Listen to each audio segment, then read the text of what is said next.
চলেন সবাই দেখে নেবেন আমার গরুর মাংস কষানোটা কত দূর হলো। ধোয়ার জন্য কিছুই দেখা যাচ্ছে না। এই যে আচ্ছা, আমি সবসময় না একটু হলুদটা কম তরকারির মধ্যে ইউজ করে থাকি। অনেকে আছে হলুদ অনেক পরিমাণ দেয়, আমার ভালো লাগে না, একটু পরিমাণ মতো কমই দেই। তো এখানে আমি কিছু আলু অ্যাড করে দিব। আসসালামু আলাইকুম সবাইকে, সবাই কেমন আছেন? আশা করি যে যেখানে আছেন ভালো আছেন। আমার ছোট একটা গাছে ফুল ফুটেছে আমার বার্থডেতে। আমার ফ্রেন্ড এই গাছটা আমাকে বার্থডে গিফট দিয়েছিল। আজকে বাইরের ওয়েদারটা মোটামুটি ভালো। তো আমি কিচেনে চলে এসেছি সব কিছুই এলোমেলো রান্না করার জন্য। আমার গতকালকে থেকে শরীরটা অনেক খারাপ, তাই আমি আজকে কাজে যাই নাই, ছুটি নিছি। এখানে আমি একটু পেঁয়াজ ভেজে নিচ্ছি, সরি। এখানে আলু সিদ্ধ দিলাম, এখানে কিছু মরিচ তেলে ভেজে নিলাম, এখানে ফুলকপি আছে। গতকালকে যে আমি বিরিয়ানি রান্না করেছি, মা ছেলে তো খাওয়া হয় না আসলে এত কিছু, বিরিয়ানিটা রয়ে গেছে।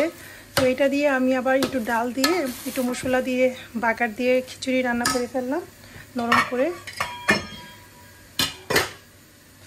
আর এখানে আমি মিট নামাইছি, রান্না করব। এখানে ইলিশ মাছ আছে, ইলিশ মাছের ডিম আছে, পেঁয়াজ কুচিয়ে নিলাম। দেন আজকে আমি কিছু ভর্তা বানাবো, কারণ অনেক দিন ধরে আমার ছেলে বলতেছে আম্মু ভর্তা খাবো সরি। তো আমার আসলে সময়ের জন্য তাড়াহুড়ো করে রান্না করে কাজে যাই এভরিডে। সকালবেলা উঠে ভর্তা বানাতে কিন্তু অনেক ঝামেলা, তো টাইম পাওয়া যায় না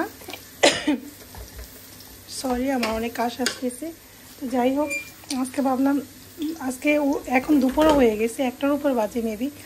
আমি সকাল থেকে ছেলেকে স্কুলে পাঠিয়ে আমি একটু ঘুমাইছিলাম, বেশি একটা ঘুম হয় নাই, আবার ঘুম ভেঙে গেছে। উঠে শুয়েছিলাম অনেকক্ষণ, মোবাইলও হাতে নেই ঘুমিয়েছি, শুয়েছিলাম। ভালো লাগতেছে না, মানে শরীরটা এত খারাপ, উঠতে ইচ্ছা করতেছিল না। দেখি 12টার উপরে বেজে গেছে। তা আমারও একটু হালকা পাতলা ক্ষুধা লাগছে। উঠে সকালের নাস্তাটা আজকে ভারী নাস্তা খেলাম, পরোটা ডিম। ফ্রিজে রসমালাই ছিল, কালকে রসমালাই নিয়ে আসছিলাম, তো এগুলি খাওয়া হয়েছে। অনেকদিন পর সকালবেলা ভারী নাস্তা বসে খেলাম। তাড়াহুড়ো করে নাস্তা খেয়ে আমার কাজে যেতে হয় এভরিডে। তো ভাবলাম ছেলে তো আস্তে আস্তে স্কুল থেকে আরও লেট হবে, তো এই ফাঁকে আমি রান্নাটা করে ফেলি। তো পেঁয়াজটা আমি উঠিয়ে রাখছি। তো আজকে আমার ছেলের পছন্দ অনুযায়ী ভর্তা বানাবো, আলু ভর্তা। এই ব্রোকলিটা নষ্ট হয়ে যাচ্ছে, ভাজি করা হবে না, এটা দিয়ে ভাবছি ভর্তা বানাবো, সিম ভর্তা বানাবো, ডাল ভর্তা বানাবো, 3-4 রকমের ভর্তা বানাবো। আর এখানে তো খিচুড়িটা রান্না করলাম, খিচুড়িটা মনে হয় অনেক ইয়াম্মি হবে, যদিও আমি টেস্ট করি নাই। আর কী কী করবো সব কিছুই দেখতে থাকেন, দেখলেই বুঝতে পারবেন। তাহলে দেখে নেন আমার সম্পূর্ণ ব্লগ শেষ পর্যন্ত, আশা করি ভালো লাগবে। এই তো আমি এখানে সব ধরনের মশলা দিয়ে দিলাম। ফার্স্টে বলে নিচ্ছি, একটা হাঁড়িতে আমি পাতিলে পেঁয়াজ কুচি দিলাম। পেঁয়াজটা যখন বাদামি কালার হয়েছে তখন এখানে আমি আদা রসুনের পেস্ট আমি দিয়ে দিলাম হলুদের গুঁড়া, মরিচের গুঁড়া, গরম মশলার ফাঁকি আর জিরা ধনিয়া ফাঁকি, এগুলি আমি টেবিল চামচ করে 1 চামচ করে দিয়ে দিলাম।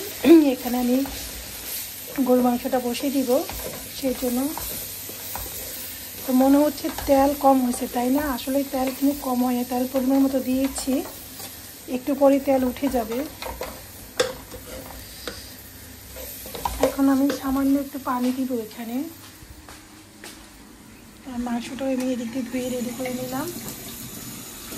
শরীরটা এতটা খারাপ লাগতেছে, মানে আমি দাঁড়াতে পারতেছিলাম না, এত খারাপ লাগতেছে শরীরটা আমার। দিয়ে দিলাম এখানে আমি অল্প একটু পানি।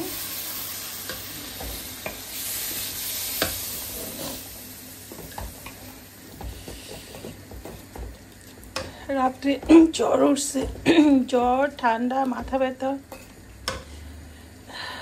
মানে আমার যখন শরীর খারাপ হয় একসাথে সব কিছু দেখা দেয়। মাথা নিয়ে সকালবেলা উঠতে পারতেছিলাম না, শরীরটা এত খারাপ লাগছিল।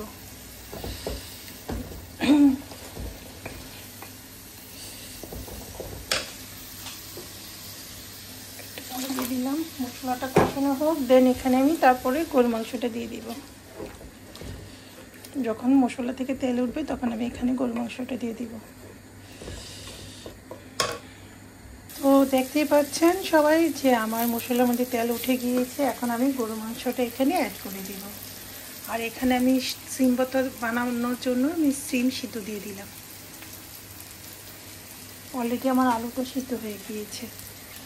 দেখতেই পাচ্ছেন এখানে আমি গরু মাংসটা ধুয়ে রেখেছিলাম, এটাও অ্যাড করে দিলাম।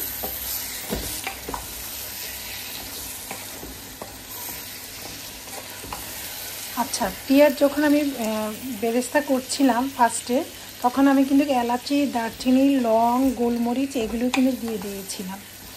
তো আমি যখন পেঁয়াজ মানে একটু ভাজা ভাজা করি, বেরেস্তা করি, তখন না মশলাটা, আস্ত মশলাটা যখন মানে দিয়ে দেই, একটা সুন্দর একটা স্মেল আসে। পেঁয়াজটার সাথে সাথে গরম মশলাগুলো ভাজা হয়ে যায়। তারপর ভাজা হওয়ার পরে আমি বাকি মশলাগুলো এখানে অ্যাড করে দিই, যেমন হলুদের গুঁড়া, মরিচের গুঁড়া, জিরা ধনিয়ার গুঁড়া, গরম মশলার গুঁড়া। আর মাংস বুঝে পরিমাণ মতো দিতে হবে। যেমন এখানে আমার প্রায় 1.5 কেজির মতো মাংস আছে। সো এখানে আমি 1 চামচ করে, টেবিল চামচ করে 1 চামচ করে আমি দিয়েছি। যেমন এখানে আমি মশলা রাখি সব, তো এই যে টেবিল চামচটায় 1 চামচ করে আমি সবগুলো দিয়েছি। অনেকে আছে ঝাল কম খেতে পছন্দ করে, বেশি খেতে পছন্দ করে।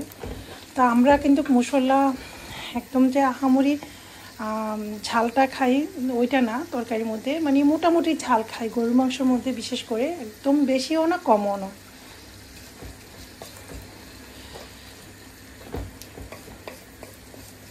তো আমি কিছুক্ষণের জন্য ঢাকনা দিয়ে ঢেকে দেব।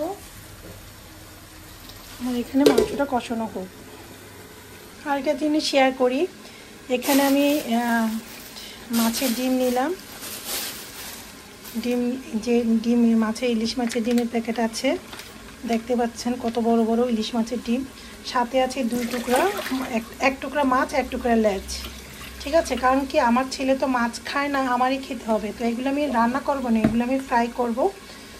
আজকে যেহেতু বাসায় আছি আমি, যেহেতু কাজে যাই নাই, ছুটি। সো আমি চাচ্ছি হাবিজাবি একটু রান্না করি, কারণ অন্যদিন আমার রান্না করা হয় না। তা আমি একটু, আজকে আমার শরীরটা অনেক খারাপ। নেক্সট ফ্রাইডে যেদিন আমার ছুটি থাকবে ওই দিন আমি ফ্রিজটা ক্লিন করব। এই জন্য বাসি না মানে পুরানো যে মাছ মাংস আছে এগুলো আমি খেয়ে শেষ করছি, কারণ সামনের রমাদান আছে, মানে রোজা আসতেছে, রোজার বাজার করতে হবে। সেই জন্য আমি এই মাসে মেবি আল্লাহ যদি বাঁচা সব কিছু ঠিকঠাক থাকে, আমি আবার ইটালি যাব 3 দিনের জন্য। তো আমি ইটালি যাওয়ার আগে সব বাজার সদাই করে যাব, কারণ আমি এসে আর সময় পাবো না। যেহেতু জব করি, বুঝতেই পারছেন, হাতে একদম সময় থাকে না। তো যাই হোক, আমি এগুলো নিয়ে নেই। আর ফ্রিজে বেগুন রাখছিলাম, আমি ভাবছি আজকে বেগুন একটা ভাজি করব। কালকে নিয়ে আসছিলাম। আচ্ছা, আমি এখানে করব কালকে। এখানে চানার মিষ্টিও আছে, কিছু আছে ফ্রিজে, এগুলি খেয়ে শেষ করব। তো আজকে আমার ছেলের পছন্দ অনুযায়ী সব কিছু রান্না করছি। আর গরু মাংস যদি অন্য খাবে না, এটার মধ্যে আলু দিব, সেজন্য ভর্তাও পছন্দ করবো। আর ডাল রান্না করবো, ডালের পাতিলটা আমি ক্লিন করে নিব। ডালও রান্না করতে হবে। এখানে কালকে ডিম ভুনা আছে। প্রতিদিন ভাত তরকারি থেকে যায়, দেখেন ভাত এখনও রয়ে গেছে। এখানে তো আবার খিচুড়ি রান্না করে ফেলছিলাম, বাইরে বৃষ্টি হচ্ছে, তো খিচুড়ি ভর্তার সাথে ভালোই লাগবে, খারাপ লাগবে না। তো ঠিক আছে, দেখতে থাকেন আমার রান্না বান্না সব কিছু। ওয়াও, মাছের ডিম, ইলিশ মাছের ডিম। হ্যাঁ, এখানে ইলিশ মাছের ডিম। আমার মতো কারা কারা ইলিশ মাছ ডিম ভাজি খেতে পছন্দ করেন সবাই কমেন্ট করে জানাবেন। আমার অনেক অনেক ফেভারিট। আমি মাছের মধ্যে সবচেয়ে আমার ফেভারিট মাছ হলো ইলিশ মাছ আর গলদা চিংড়ি মাছ। চিংড়ি মাছ আমি পছন্দ করি, গলদা চিংড়ি আমার বেশি ফেভারিট।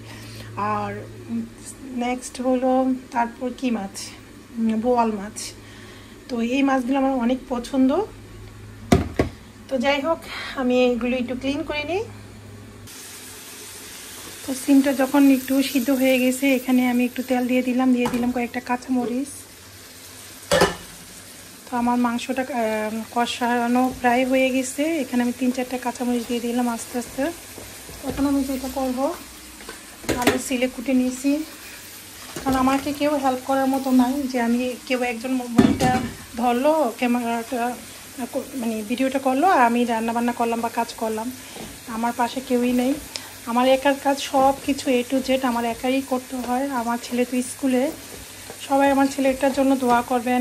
এখানে এত কষ্ট করে ছেলেটাকে ইউকেতে পড়াশোনা করাচ্ছি, আমার ছেলেটার জন্য আমি সব কষ্ট করছি। ইটালিতে আমার সংসার, ওইখানে সব কিছু আমি ছেড়ে আসছি শুধু আমার একমাত্র আমার ছেলেটার জন্য। তো সবাই দোয়া করবেন ও জন্য মানুষের মতো সৎ মানুষ হতে পারে, ভালো পড়াশোনা করতে পারে। তো আমি ঢেকে দিলাম। আমি ফ্রিজে একটা পেঁয়াজ রেখেছিলাম, লাল পেঁয়াজ, এটা নাই। লাল পেঁয়াজ ভাবছি একটু দিব, জানি না আছে কি না, আসছে মেবি নাকি। লাল পেঁয়াজ ও আসছে তো, অনেক পেঁয়াজ আছে। একটু ভর্তার মধ্যে পেঁয়াজ দিব চিন্তা করছি। তো ঠিক আছে, কাটিয়ে এদিকে আমার ডালটাও বসে দিতে হবে, ভুলে গেছি ডালের কথা। আমি এখানে আলুটা মাংসটা কষানোর পর পানি দিয়ে দিলাম। অনেক সুন্দর একটা টকটকে একটা কালার চলে এসেছে, তাই না?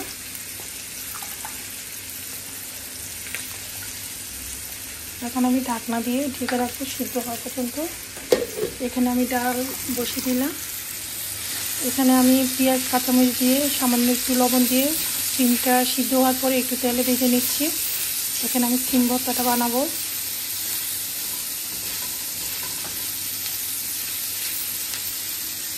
এখানে তো পেঁয়াজ বেরেস্তা করা আছে, শুকনো মরিচ ভাজা আছে, আলু সিদ্ধ করে নিলাম, আলু ভর্তা বানাবো। এখন আমি জাস্ট এখানে বেগুন ধুয়ে কেটে সামান্য একটু মরিচের ফাঁকি, সামান্য একটু জিরা ফাঁকি, আর দেন হলুদের ফাঁকি, লবণ দিয়ে দিলাম। এখানেও সেম, এখানে যে ইলিশ মাছ আর ইলিশ মাছের ডিম আছে, এটাও ভাজি করবো।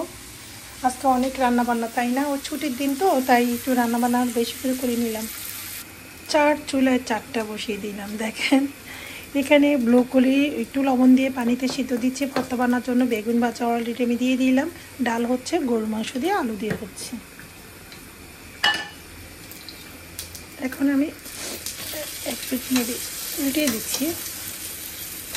এক পিঠ মেবি হয়ে গেছে, মানে আদা মতো হয়ে গেছে, এটা হয়নি। তারপর একটু উল্টে দিই। শরীরটা এত খারাপ লাগতেছে, দাঁড়াতে পারতেছিলাম না। মন চাইতে বেডে শুয়ে থাকি। রান্না করে চুলা ক্লিন করে ক্লিন করে শাওয়ার নিব। শাওয়ার নিয়ে যে চুপচাপ শুয়ে থাকবো কতক্ষণ, ভালো লাগতেছে না, শরীরটা এত খারাপ লাগতেছে।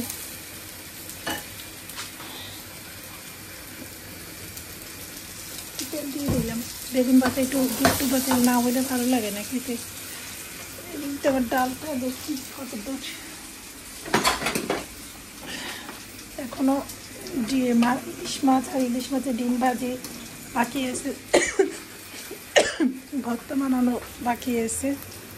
ডালটা একটু ভেঙে দিই হালকা করে।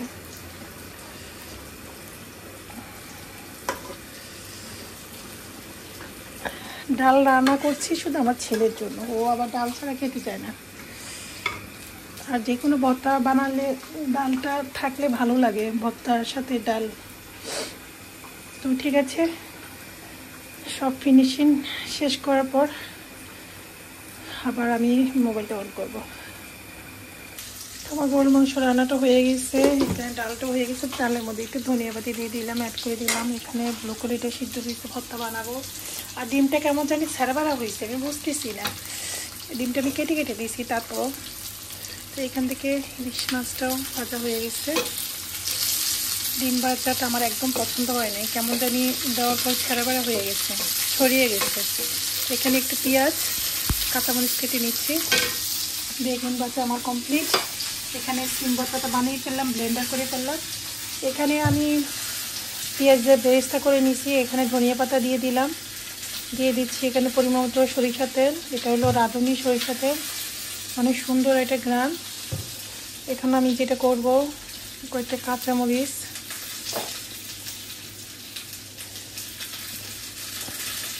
এখানে আমি ভালো করে যে সবগুলোর সাথে অ্যাড করে নিব।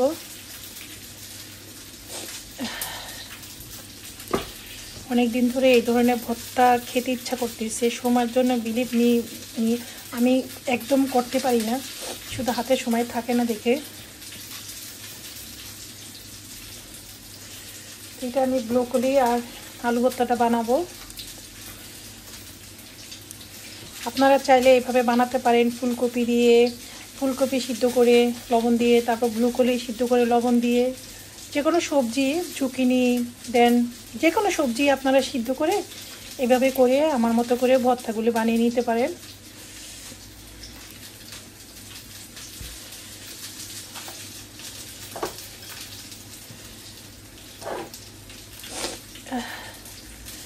তো ঠান্ডা লাগছে আমার।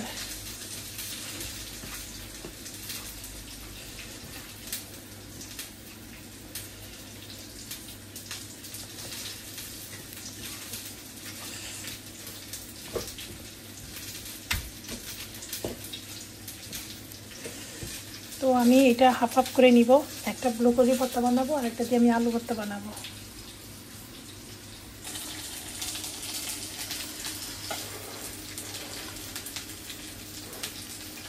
এই যে সিদ্ধ ব্রোকলিটা একটা প্লেটের মধ্যে নিয়ে ভালো করে কষলে নিচ্ছি আগে। আমার হাতে যে পেঁয়াজ কাঁচামরিচ মাখাইছিলাম এটা রয়ে গেছে, গরম গরম ভাতের সাথে খেলে মজাই লাগে। তো এখান থেকে আমি একটু নিয়ে নিব, আর সামান্য একটু সরিষা তেল এখানে অ্যাড করে দিব। এখান থেকে আমার ডিম ভাজা পেঁয়াজটাও হয়ে গেছে। ফাইনালি আমার রান্নাবান্না শেষ হয়ে গিয়েছে। এখানে তো খিচুড়ি রান্না করেছিলাম নরম করে, এখানে ডাল রান্না হয়েছে, দেন এখানে তো গরু মাংস দিয়ে আলু, অনেক সুন্দর কালার একটা এসেছে মাশাআল্লাহ। এখানে আমি ডিম আর ইলিশ মাছ একটু পেঁয়াজ আর কাঁচামরিচ দিয়ে ভেজে নিয়েছি। এখানে আলু ভর্তা বানিয়ে নিলাম, এখানে আছে ব্রোকলির ভর্তা, এখানে বেগুন ভাজি, এখানে সিম ভর্তা। তো এই ছিল আমার দুপুরের রান্না বান্না। এখন আমি যেটা করব, এখন আমি করব চুলাটা ক্লিন করব। আমার অনেক খারাপ লাগতেছে শরীরটা, তো চুলাটা ক্লিন করে দেন আমি একটু ঢেকে রাখি সব কিছু। চুলাটা ক্লিন করে আমি বেসিনটা ক্লিন করব, ঘরটা ঝাড়ু দেব।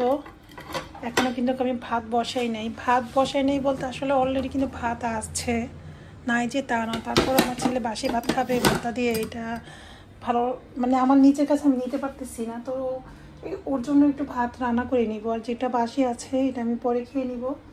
শরীরটা অনেক টায়ার্ড লাগতেছে। তো চুলাটা ক্লিন করবো, বেসিনটা ক্লিন করবো, ঘরটা ঝাড়ু দেবো, তারপর আমি শাওয়ার নিব। তো আজকের মতো বিদায় নিচ্ছি, সবাই ভালো থাকবেন। আর আমার রান্নাবান্নাগুলো কেমন হয়েছে, ভর্তাগুলো কেমন বানানো হয়েছে অবশ্যই সবাই কমেন্ট করে জানাবেন। যারা পারেন তারা তো আলহামদুলিল্লাহ, যারা পারেন না এইভাবে আমার মতো করে বাসায় ট্রাই করে দেখতে পারেন। বিশেষ করে ব্রোকলি ভর্তাটা অনেক ইয়াম্মি লাগবে। তো আজকের মতো বিদায় নিচ্ছি, সবাই ভালো থাকবেন। আল্লাহ হাফেজ, আসসালামু আলাইকুম সবাইকে।